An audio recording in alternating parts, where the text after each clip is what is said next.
Hello, my friends. I am so excited to announce the new season of Holy Human with me, Leanne Rhymes. It's a podcast dedicated to helping us all achieve a fuller sense of inner peace, healing, and happiness individually and together. I am so excited because I have so many wonderfully wise guests joining me, and I cannot wait for you all to listen in on our conversations. Listen and follow on the iHeartRadio app, Apple Podcast, or wherever you listen to podcasts. Drugs. Almost everyone uses them, and everyone has an opinion about them. I'm Ethan Nadelman, host of the new podcast, Psychoactive. I'll be talking with scientists and politicians, celebrities and activists about all things drugs. You know, I think ecstasy saved my marriage. Why do we have receptors in our brain that fit molecules made by poppy plants? Psychoactive is out now. Listen to Psychoactive on the iHeartRadio app, Apple Podcasts, or wherever you get your podcasts. I know you'll be alright, even when times get hard and you feel like you're in the dark. You will see just how beautiful life can be when you soften your heart. You can finally start to live your truthiest life. Welcome back to The Truthiest Life. It's your host, Lisa Haim, and I want to say thank you for everyone who listened to last week's episode on pregnancy. It was a solo episode where I answered your questions, and I know that I've pulled the shades down a little bit on this season of my life, meaning I haven't been as open of sharing every little detail, at least not in real time, as I previously have. As mentioned in that episode, it's just been a time to kind of hunker down, get clear, process before sharing everything, and also keep things really sacred and private for some of those more intimate things going on in my life, body, etc. It feels really weird for me to even have shades in my life to pull down. And one of the things that I've realized is, as good as it has felt to honor that need coming from within, I've also really missed the connection that comes with sharing. And I want to thank everybody who reached out to me over DM or who shared the episode with friends or family or on their own Instagram stories for reminding me of why I do this. I do this because we're not alone in our struggles. We're not alone in our fears. We're not alone in all the things that go on in our minds that don't make their way to social media perfect feeds. And if I can be of support for you in any way, I would love to do that. So if there's a topic that you want me to talk about, or if you just really like something that I've shared on here and want me to elaborate, please let me know. I am so grateful for this platform and having a place to really go there organically and use my voice, not put it in an Instagram caption or a curated feed. I kind of have this messy place where I can just kind of talk it out and I know it lands safely. This week's episode is, I think it's pretty unreal. It's with Melissa Wood Tepperberg of Melissa Wood Health. If you don't follow Melissa on Instagram, I highly suggest that you listen to this episode and then give her a follow, because I have found in my life that she's a very bright light that I look up to. That doesn't mean that she is always going through greatness, as you will hear in this episode. However, I think a lot of people see her success. She's got a lot of followers, a very successful business, Melissa Wood Health, the fitness program, or the MWH method, which involves meditation, yoga, and Pilates. You know, she's got a lot of people who support her. But I think when we see people that are at this level of success, we assume that it was easy to get there, that they didn't climb a ladder, and that everything in their life is really very easy. My favorite thing about this episode is that at her level, she really shows up in the present moment and gives to us so much of many things that she doesn't really share about on her other platforms, as well as keeps it really candid. She's, again, like a really big following, but it's not scripted. She's really answering her questions from the heart, which to me is proof that she's doing her work every day, her inner work, and showing up. I mean, she cried a little bit on the episode. I cried a little bit afterwards, just kind of digesting it all and thinking about all the ways that we go about life thinking that everybody else has it all together and it's just us that don't. when in reality, every single person is a human being. Every single person has their pain points, and every single person, every single day is going through those pain points. It's not just seasonal. Of course, there are certain things in our life that we need to get over, and then we move into the next season and it's a little bit easier. But every day we're facing these little demons, these little obstacles, and every day we're getting over them. And we have to remember that that is part of the process. That's part of being human, and we are not broken. So excited for you to hear this episode. Would love to hear what you think. If you love it, be sure to share it on your social media, share it on your story, share it with your friends. And thank you so much for supporting The Truthiest Life. Let's jump in. Welcome, Melissa. So excited to have you on The Truthiest Life. Welcome. Thank you, Lisa. I'm so happy to be here with you. As I'm turning into a mom very soon, I look up to you. I have looked up to you even before this stage of life. But the one thing that I have to ask you before we dive into all the questions that I got is you show up even right now with so much joy, and you do so much, from really mothering to really running your business to having friendships to being a wife, all these different roles and hats that you wear. Joy just keeps, it exudes out of your cells. And as somebody who, I'm joyful, but I struggle with my mental health and everything like that, does this just come naturally to you? Oh my God. Well, first of all, thank you. That's really just such a compliment. And no, it does not. It definitely does not come naturally. For me, I really work hard at focusing on the things that make me happy and that create that spark of joy in me. I'm also someone who struggles with my mental health and works very consistently at doing all the things and all the practices that I share so that I can really tap into that joy. And even in the simplest things, I will say I've become a really happy, content person, but my moods can shift really easily. And I think it's with the prioritizing of my practice where I have found more consistent levels of joy within myself. And I notice on the days that I don't show up for myself, maybe as long as I would have liked to. I strive for certain things a day, but it doesn't today is actually, this is a great time to talk about that.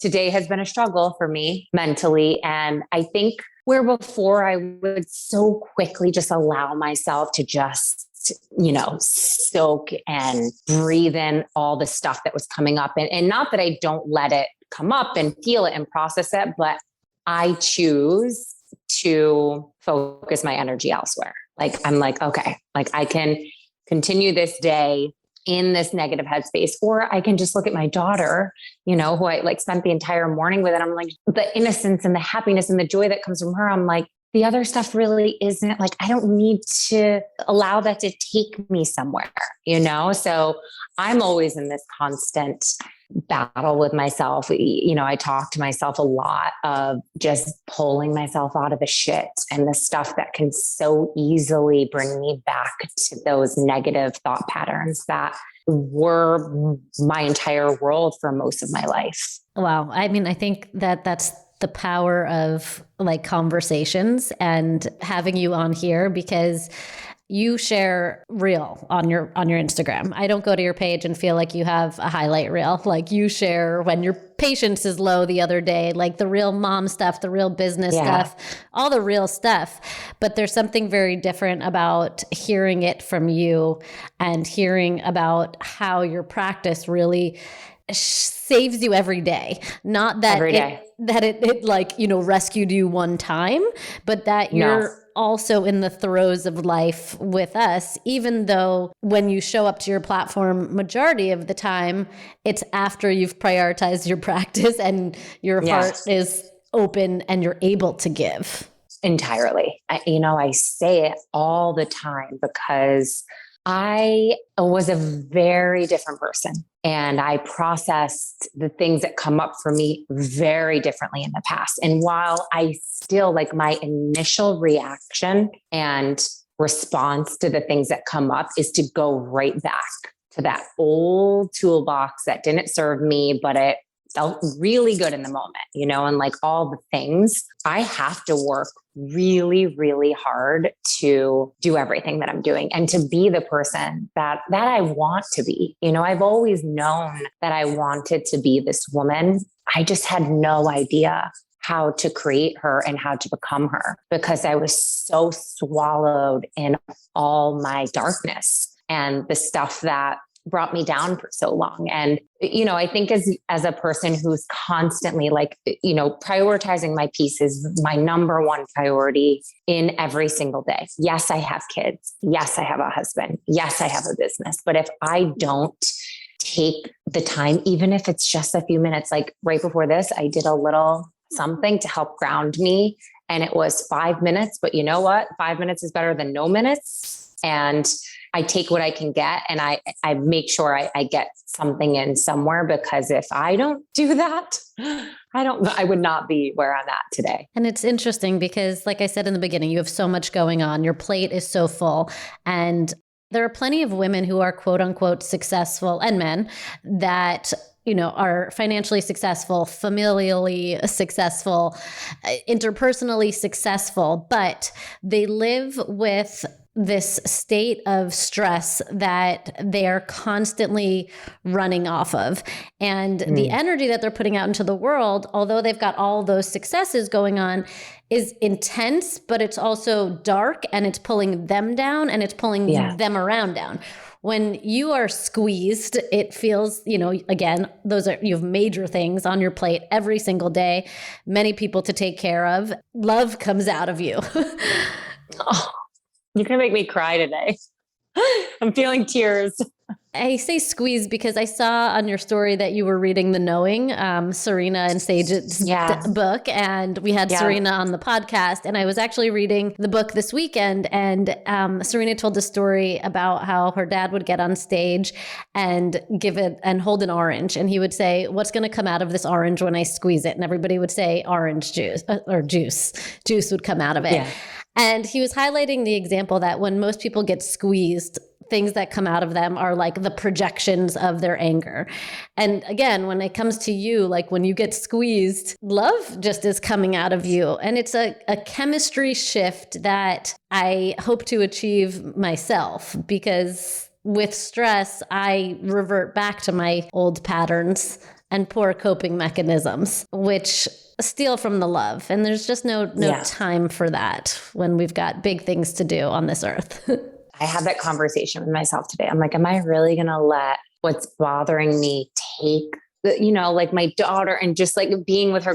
We went to town, we got bagels, and I did one thing that she wanted to do. And I'm just like, this is where my energy needs to go. And I am someone who, my life's work is to bring that love out of me in everything that I do, because I know what it feels like and what it feels like to live a life where there's a lack of love and there's an entire focus on the fear of what if, or focusing on all the things that really don't serve you. So it's a choice. It's a choice I make the moment I wake up, every hour of the day. I keep coming back to it. So thank you. It's like, it actually makes me like choke up that that's what you feel and what you see, because it's, with the work that I share, I want everyone to feel that in my presence, whether I'm struggling to feel that myself. Mm-hmm. Whatever I choose to do, I really dig deep to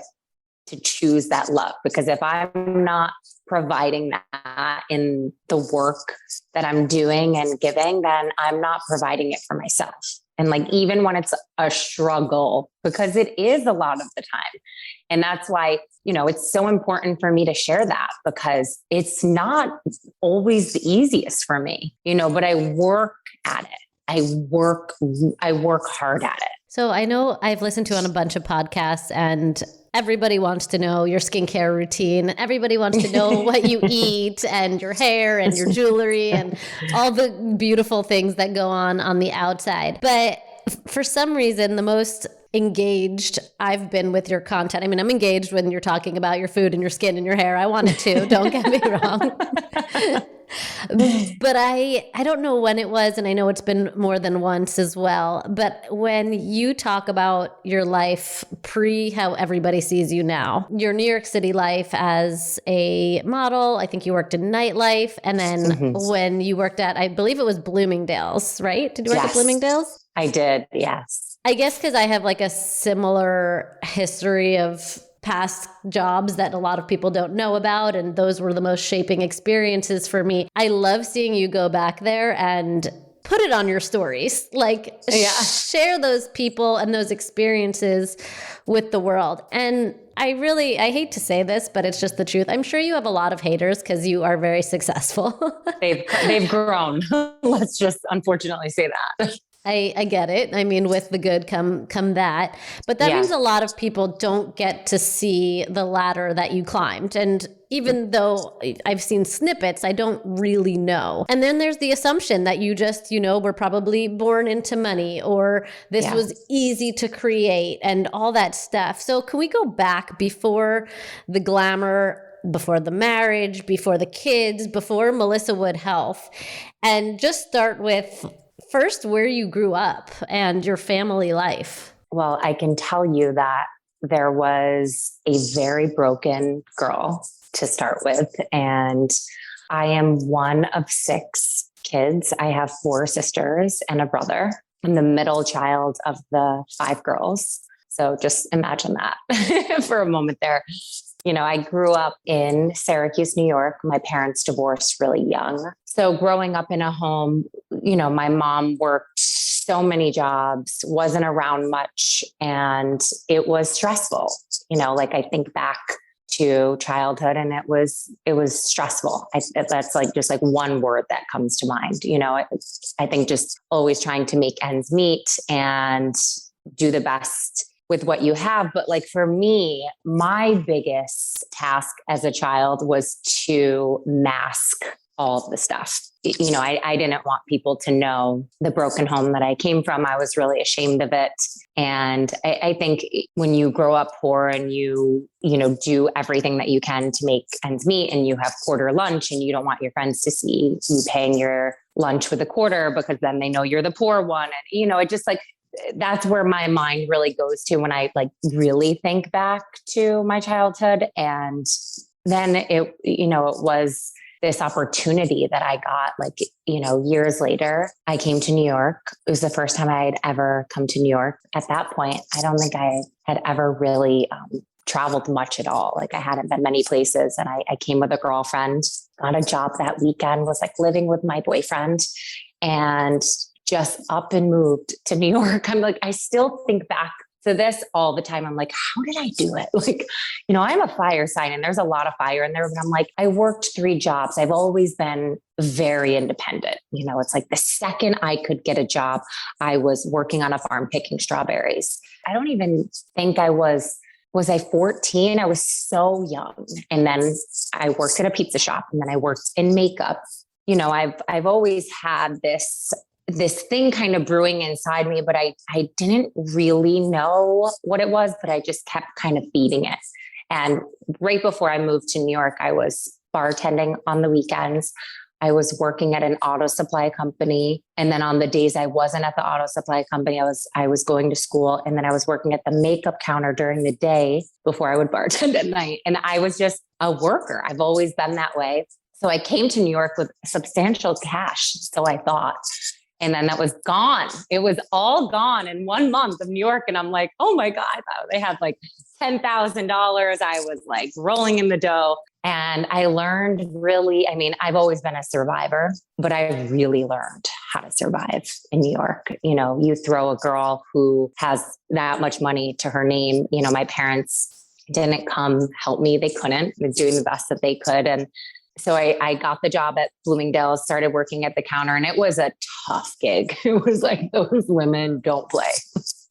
I learned right away. It was Survivor there. It was like we all worked on commission, and I was this happy, bubbly, the new young girl at the counter, and it was a threat to a lot of the people, and it didn't go down so great at first. And then I ended up becoming really friendly with everyone. And I don't even think I stayed there a year because I got a job at Marquis as a cocktail waitress. So I started cocktailing on the weekend, which I was like, what? Like I could make this much money in a night. And that really kind of opened my eyes. But it's funny. I'll be really honest with you. Even talking about this, this stuff brings up a lot for me. It's like a little uncomfortable, and I wonder why. And I think because these are topics that yes, I've shared and I've brushed, but I don't ever really go to the depths, and that is one reason why I have this book brewing inside me to really share in a really raw, truthful way. I think, for a lot of people that have worked these jobs, like the jobs that I've worked that are kind of odd jobs, I still had a good security to fall under during those times. Like the rent was getting paid, the food was being put on the table. For you, that wasn't the case. It was like you had to fight to sell that lipstick up against the woman who had been, selling it for 50 years if you wanted to pay your rent that night. 100%. That's like you were in a dog eat world mindset to survive. And it certainly is hard I would think that it's hard to go back to that time when, I don't know, does it bring up feelings of pride at all too? It does. It does. I'm someone who it also makes me uncomfortable to talk about the things that I am proud about myself, but I'm learning to lean into that discomfort, because when I really think back to everything that's gotten me to this place, I am extremely proud of that. And these are things that, I share with my son now. Benjamin's very into sizes of things. And listen, he's grown up very different than I've grown up. And he'll walk into someone's house and he's like, their house is smaller than ours. And I'm like, oh, we don't do that. You're looking at mommy who grew up, I got made fun of for the size of my house, and it scarred me as a child, and he's like, well, why? And not that he can't say this house is smaller, this house is bigger, but I try to put it into context where I'm like, well, listen, I got picked on most of my life because people said I lived in a garbage can, and that shaped the way that I felt. I want him to understand that stuff. And when I share more with him, he's like, oh my God, Mom, I can't believe that, because he doesn't know. He's growing up with such a different life, such a privileged life. And it's so important for me to maintain that level of humility with him as well. He's young, but I don't think it's ever too early to start those conversations. It's also just widening his perspective without making him, still providing feel a bad sense, and you're still providing safety for him, but it's right to just understand, I think he's just making observations. And exactly for you, it's like, okay, well, here's what you can't see, even though this is what you can see. Right. So thank you so much for sharing about those parts of your journey. Like I said, I think that you've climbed a ladder, and most people are joining you at the top and not getting to see. And I'm sure there's so much more, but just a glimpse into the hustle and the life experiences that you had, I hope will, I think a lot of us are just naturally inclined to hate. So, whether we're looking at you and your beautiful life or somebody else, it's important to just realize that it wasn't always this. And there's so much more to every person. This episode is brought to you by HP Plus. In a world full of smart devices, shouldn't your printer be smart too? It is with HP Plus. These printers know when they're running low, so you always get the ink you need delivered right when you need it. Plus, you save up to 50% on ink, so you can print whatever you want, as much as you want, anytime you want. Huh, that is pretty smart. Get 6 free months of instant ink when you choose HP Plus. Conditions apply. Visit hp.com/smart for details. Every day can bring changes, challenges, and opportunities that can also change your personal or business financial goals and priorities. As a true partner, Sandy Spring Bank can make it all a bit easier. Someone who really listens, understands, and then creates solutions in hard times and good times. We'll always strive to be your advocate, today and every day. That's real banking for real life and real business. Visit sandyspringbank.com/real. Member FDIC. So meditation is a big part of Melissa Wood Health and your platform. I have found that meditation for me and for everyone that I speak to really looks different, is different. There's different types of meditation. So this is your saving practice. You say meditation is your medication. Yeah, it literally is. I'm curious how long it took you to find the right type of practice and how you knew that something had clicked. So I'm honestly, like right now, I'm really into Kundalini and trying that practice on and like really committing to it because it's so challenging for me. So in a sense, it's like I'm always kind of looking and evolving to see what really makes an impact for me. I mean, I started with transcendental meditation. So that was how I learned to meditate. And I committed for a very long time of 20 minutes in the morning and 20 minutes in the early evening. And it made a massive impact on me, without a doubt. It was almost like the first time that I sat down to do it. It was this like a thank God you have found, like you've arrived. Like, thank God, like you just need to like all the stuff that, has come before this, just like, let it be, let it rest, like be with yourself. And I felt this immediate kind of wave of peace wash over me. But I think just because you're a meditator doesn't mean that you just like can't wait to meditate every day. I have to literally drag myself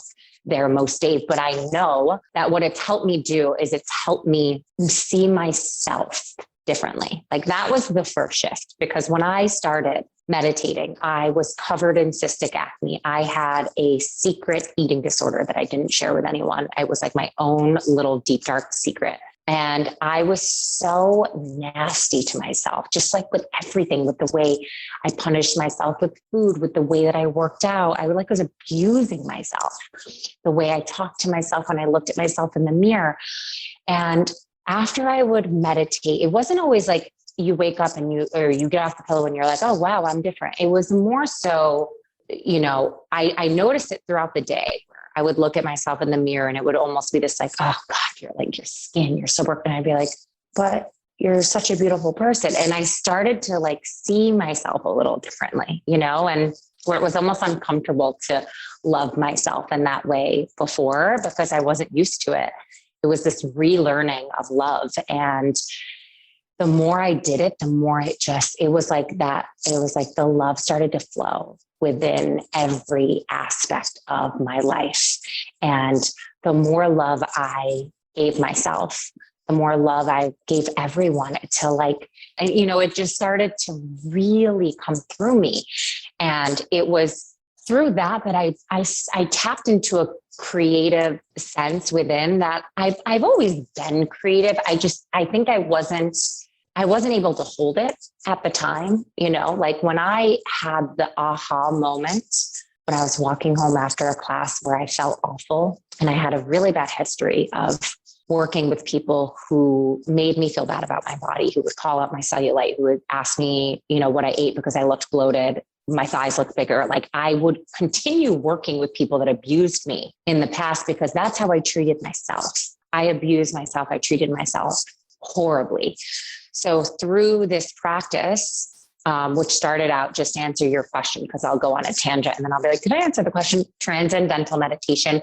And then it really moved into more of like a mindfulness meditation. And that's really how I guide, is more of the mindfulness awareness and really opening up that consciousness. But it just like, everything started to open up. It was like, I was almost like living with like this dark cloud, and then everything just started to lift. And that's when I had that moment of like, I want to be a teacher. Like, I want to be someone who makes people feel good, who brings out the best, like doesn't make them feel bad for whatever they did the night before, or maybe something they did wrong in the class. Like, what if I continue to just literally show them love and make them feel good in that moment. Right. And that was it. I mean, it was literally just a moment, and then I ran with it. And I think, well, I know a lot of the reason I ran with it was because of my husband, really lighting a fire underneath my ass and calling me out, because I'm a talker, if you haven't caught that yet, guys. And I love ideas, and I love talking about all the things I want to do, but I did that for a really long time, and I never followed through. I didn't know how to execute.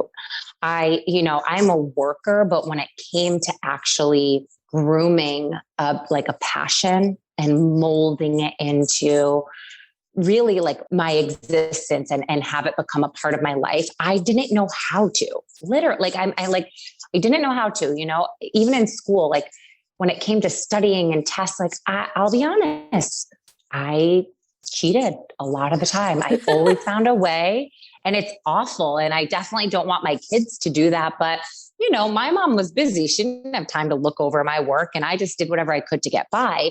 But then as I grew older, it was almost like I didn't know how to complete something. It's like it really stood in my way. You cheated yourself. Yeah. So it took my husband kind of saying to me one day, like, I love, all I ever hear you do is talk about everything you want to do, but I never see you do it. And it killed me that he said that to me. I was really pissed. And then after I got rid of the anger and it landed, and I realized he was right. And I realized that maybe I would stop talking for once and start doing. And that's when I got to work.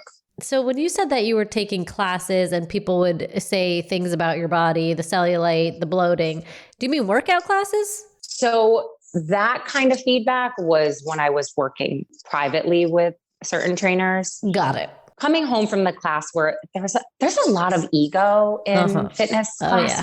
Oh, yeah. And I'm like, nobody cares.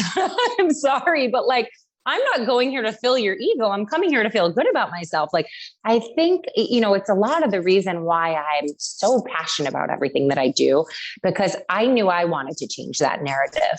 And because I think it's really toxic. It's a toxic environment. And it's one that, unfortunately, when you're in that mindset of toxicity, you'll attach yourself to it because it seems right. It's how you treat yourself. And then, I honestly clearly don't frequent classes often anymore with the pandemic. And, I'm so into everything that I do, but I do feel there's a massive movement in this space of this being more loving and kind and gentle to yourself. So that makes me really happy. And, if they're not working with me, working with someone who makes them feel good it's so important. I'm glad you brought that up because I kind of forgot about how that can be out there.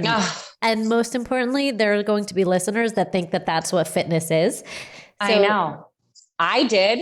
Wow. I thought it was that's how it was supposed to be. I thought if you weren't literally being abused by your trainer, that wasn't a workout. And I mean, mentally, physically, emotionally. I mean, it's crazy. And then I had an awakening, and I was like, that is actually not the way. I don't think that's the way. And now you show people that's not the way, which kind of answers my next question. But so many people are averse to meditation. I teach meditation. I incorporate meditation into the work I do because it's a tool to help people reconnect to their bodies when it comes to food. Yes. And with so much listen to your body, not nonsense, but it's not tangible. Meditation and the types of meditations that I do with my students can help them experience things. Nonetheless, when left to their own devices, people will resist. They won't do them. It's just a struggle. So in your practice, you've really put, I guess, like a cool spin on meditation where people are willing to try it and do it with you. So what do you think you're bringing to the table that has failed them before? Thank you. I've never had anyone say that to me before. I believe it is this welcoming energy, this feeling of belonging that, like, no matter who you are, what past experiences you've had. And I feel, a lot of me guiding as a teacher has come from like almost talking to like that little girl within me and that like broken girl, and just talking to her as I'm talking to everyone, because we all have that, we all have that piece that we can beat down. And then we realize, and like, you look at your kids one day and you're like, oh my God, I've been so brutal to myself. And like, meanwhile, all I needed was to like have my hand held and to be put in a place where you actually feel this essence of love. So I don't know. It's hard for me to say because I'm the one guiding, but I feel that is it, because that's what I really try to give when I guide, is this like, I don't know, like it's always so hard for me to answer these, like, this is where I always lean on my team. I'm like, oh God, guys, please tell me, like, what is it? Like, it's hard for me to say it about myself, but that's what I energetically really try to move through me. So I think that's what it is. So it feels like you create a container, an environment that's safe enough for somebody to get still. God, she's really good. You're so good with your words. Well, what I like again about you is the organicness and the non-scriptedness. Whereas if somebody else, and I'm not saying that I've worked with somebody else or there is somebody else that does this, but when I think about somebody like you who has, I don't know how many subscribers, but lots, and you do interviews all the time and you talk about your product all the time, I almost expected like, my meditations work because they are 15 minutes long and that's all we have. And, or to talk about like the specific thing about your meditations, but instead, I mean, I don't know, I think was like, just show up, come as you are, and be the inviting space where it's like, that is what is missing from the conversation about meditation. It's that welcoming energy of, come as you are, give it a go, and leave feeling a little bit better. Yeah, hopefully, right? Doing interviews and podcasts, especially. And I read through everything you send through like days ago. I don't go back at it because the last thing I want is for everything to sound like a script and like a plug. And I'm just like, what I do. Like, I'm not here to, I'm here to be really honest. And especially for people who are interested in this space and, creating their own thing. I think what really works in any space is to really be truthfully and honestly yourself. And that for me is sharing the times I'm like, I don't know, like, I don't have the answer a lot, and it might not even be like articulated correctly, but it's me, like I really try to keep that because that's what makes you who you are. I actually just had a memory. I didn't have this written down to ask you, but I don't know, you probably don't remember, but it was about a year ago and life on the internet was a crazy place to be. Very dark. And you shared something and I reposted it because I thought it was really powerful. And you got a lot of shit for it. And I checked in with you after and you're like, you know what? I meditated on it before I said it. And then I put it out and I feel good about it. And I was like, whoa. Like during a time when I was being smacked around like a tennis ball, like somebody was like, don't say this, say this, don't say this, say this. And I was like, I don't even know how I feel. Exactly what you said. Like you showed up with intent. And by doing so, you reminded me that if you're sharing from your heart and it's organic and it's truthful, you will not get shaken.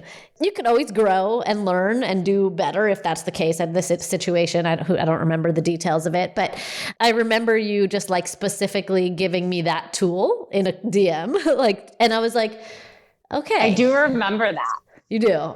It really affected me. And I was like, whoa. Because again, it was that moment where you were being squeezed. And when I get squeezed, I get stressed and flustered and scared that I upset people and da-da-da-da-da. Right. And then you were just like, I sat on it, I meditated, I believe it. And I'm like, yep. Woo, that is powerful stuff. I live by that. Last year was incredibly challenging for all of us. And I think one thing that it has really given me is how to move through chaos in a way that is not to please everyone. along the path. I'm such a people pleaser at fault, like debilitating. Oh my goodness. I mean, I almost didn't even get into this space years ago because I was so concerned with what everybody felt and how would everyone in my life, like my in-laws, my friends, my follower, whatever. And last year really helped me hone in. And this is going to sound like I don't care because I care too much. I had to stop giving a fuck. I had to, because it was not helping me. And it's crazy because like there's been a couple of things recently that I've shared and I've gotten so much shit on. And you want to know what I did about it? Nothing. Nothing. I didn't respond.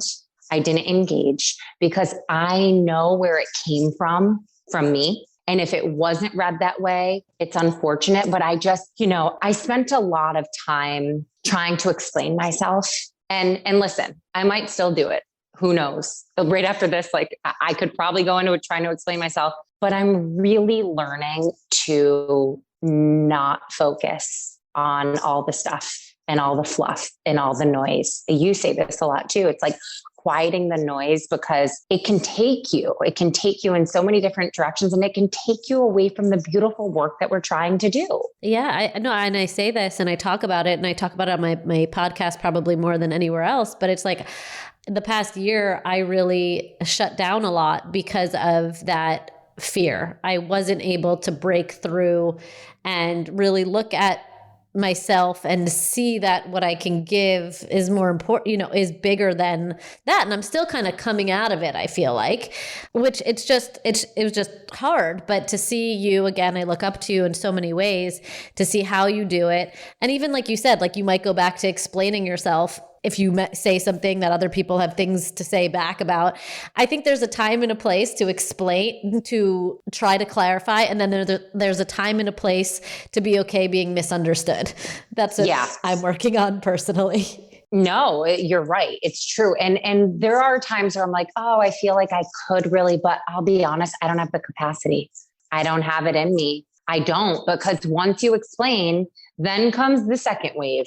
And then you upset these. And I'm just like, I have to take care of kids. I need to like make sure dinner's on the table and get my kids to bed and make sure my mental health is at like a stable state to go through the day. Like I can't cater to everyone's needs in this moment. Like it's crazy. I mean, it's changed a lot for me. I mean, I used to be the girl who responded to every single DM, every single comment. Same. Until I realized how much energy that sucked out of my life. And while I'm so grateful for the community and the support, I found ways to respond to things in a way that it's not every single message and to share, in like a broader sense where you touch on things and it doesn't take away from caring. You have to have boundaries and that protective layer. Yeah. And it's not even like a boundary in the sense of like my space and you guys are over here. It's like my space. I hear you. I'm just not going to do the tit for tat anymore because there's not enough me to go around. It sounds like what you're doing, which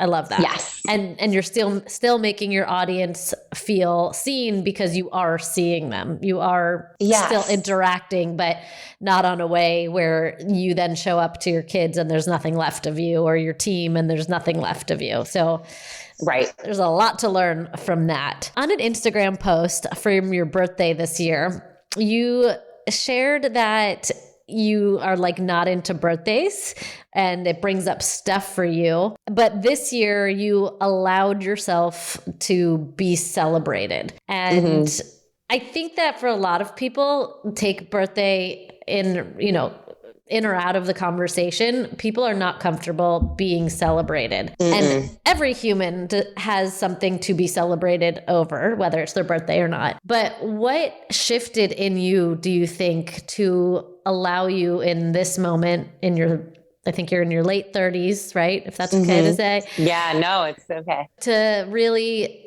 allow that into your life and not resist it?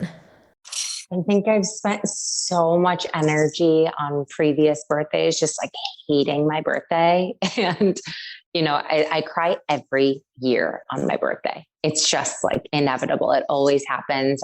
It's just a sensitive day for me. And of course goes back to childhood of maybe, not feeling special enough or whatever it is, coming from big families. I think it's hard when your parents are doing the best that they can and not that they ever meant to make you feel a certain way, but you're just affected. Everyone's different. But for me this year, it was my husband and it's going to make me cry. Sorry. I'm so sensitive today. I could feel the tears. They made me this video of everyone in my life just wishing me happy birthday and like saying what they love about me. And it just made me I'm so loved. Like, I'm so lucky. I have so much love in my life. And like, I can take it, allow it to come in. And I had a real moment of like, don't push us away. You've been doing this for so many years and it doesn't make it better, So I cried. I definitely cried on my birthday and had a weird thing and something upset me. And it's all brings back, it's just like childhood triggers, but it was that like, it was just such a beautiful moment. And I allowed it to come in and it was just a little bit of a breakthrough for me. Yeah. And piggybacking on that, it feels to me, and I'm sitting very far away, but that there's a theme that there's a lot of positive, warm, uplifting female energy around you. From your friends, your business, your family, even I've seen you post your in-laws, Yeah.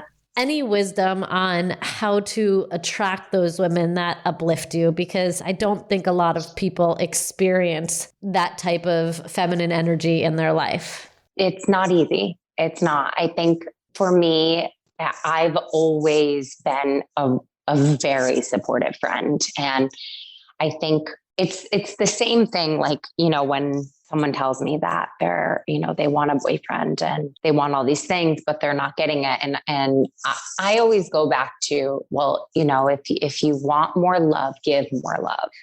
If you want more support in your life, be even more supportive to the people that you do have. And I do think it carries through, but not with everyone. And I'm having this moment in my life right now where I see it and it's upsetting when you are the supporter and then you're not the one always being supported. So I really try to let go with love instead of going into like the catty zone of getting pissed off and this and like allow myself to be pissed, but don't even bring it to the surface. Just like with arm's length, like send all the love that you possibly can, even if you have to be really like, if it takes a few days because you're so pissed and then like it will subside and keep sending that love and be that vessel for everyone in your life. And it does come back, and if it's not, and your circle keeps getting smaller, that's okay. It's okay. But it starts with you. That's, I think, the missing component that I think a lot of people... I do think so. I do believe so. I think it does. I mean, I've always been that way. I love support. I love supporting other women, other people. It's such a beautiful thing to, especially when it's kind of just like when someone's not expecting it and they're like, oh my, it's beautiful to share something that you love and you're not getting paid for it, but you just genuinely really love it. And it's a small business owner and it's beautiful. And it does come back in your life in so many different ways.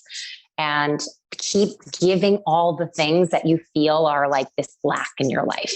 And it does, it shapes everything. I think that's really sage wisdom that carries us far. Okay. So my last question for you here, because you've probably got a lot of things to do today, is your relationship. Without going too deep into anything here, because that's something that I respect within you, I'm just really curious, you both have really demanding lives, as many working husbands and wives do. How do you come together at the end of the day and find any sort of collision point, if you will? Like, how do you not just live parallel lives where you're doing Melissa Wood Health, he's doing whatever he does, and you're just on the tracks of life? How do you come together at the end of the day or the week, or any tips? It's so important. It's especially with the world opening back up, like Noah's so busy again. I'm almost just like, bye. Last year was so nice spending so much time with you. Like, see you later.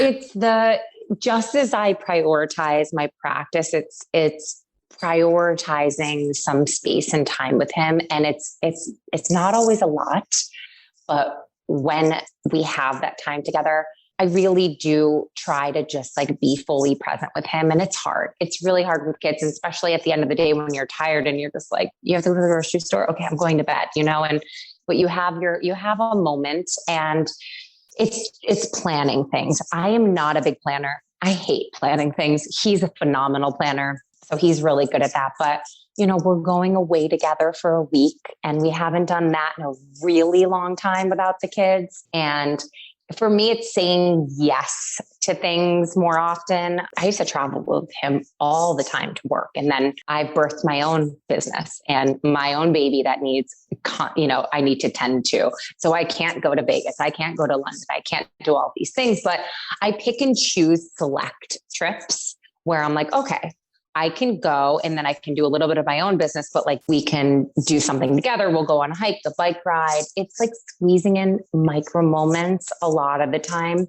We don't do a ton of date nights, to be honest, but when we do have that time, it's sacred and it's special. And even just like when I'm thinking of him, I like to send a message. I'm like, I'm thinking of you. I know you have a crazy busy day. I think it's just saying that, keeping that connection and being thoughtful about what your, significant other is going through. We become so consumed in our stuff. And I get really consumed with the things. And if I'm going through something, like I hit max capacity real quick. I'm like one of those people, I'm like, I can't handle a lot of stuff. He can handle so much. And I'm so blown away by his capacity to hold things. So it's the communication. It's keeping that communication. We've been together almost 11 years. Oh my gosh. This fall. And, having my own business helped me see him differently. Like I really see him and respect him in a way that I'm like, wow, how do you have 60 plus venues with thousands and thousands of employees and have to worry about all these things? And you have all these like fire, it's like fire drills constantly, but he really maintains such a beautiful, just like presence with our kids and with me and doing things. And I think that's what it's about. It's not about like the quantity. It's about like the quality moment. And it seems like you respect him and he respects you. And that's a fundamental. Oh my God. More than anything. I respect that man more than anything. Oh, it's beautiful. It's beautiful. Yeah. Well, thank you so much for sharing your whole heart with us. I know we touched on a range of topics, none of which were surface. So thank you for bringing your tears, your laughter, your joy, and all of it. I'm just so appreciative to have you on the internet and in real life too. Thank you so much, Lisa. Honestly, you have such a gift in bringing out. It's always so interesting doing podcasts and being interviewed. Like everyone has, there's such a it's a style, and some people it flows, and some people it does. But you have such a beautiful presence, and I felt really safe with you. Oh, so what I tried to provide to people, you provided for me. So thank you for having me. Definitely the goal. We'll put all of Melissa's information below, how you can check out Melissa Wood Health. I know you're going to want a lot more of where that good energy came from. From the Dan Patrick Podcast Network, iHeartRadio, Joy Road Entertainment, Workhouse Media, and Sugar 23 comes a new podcast, Westward. Hi, I'm Jerry West, longtime basketball player, longtime executive. Very proud of my association with the Los Angeles Lakers for numerous years. And now I'm with the Los Angeles Clippers working for Steve Ballmer, who hopes to change the landscape of basketball in Los Angeles. This is the story of basketball in LA and a rivalry 35 years in the making. This is not about the Clippers unrooting the Lakers from their pedestal. That will never happen. But for 7 straight years, the Clippers had the best team in Los Angeles. Listen to Westward on the iHeartRadio app, on Apple Podcasts, or wherever you get your podcasts. What is it like to give up everything for a life completely devoted to God? I'm Erica Lance, and I'm a journalist and the host of the new podcast, The Turning, The Sisters Who Left. I've spent over a year researching Mother Teresa's Catholic order, the Missionaries of Charity. I've spoken with former sisters who worked closely with Mother Teresa.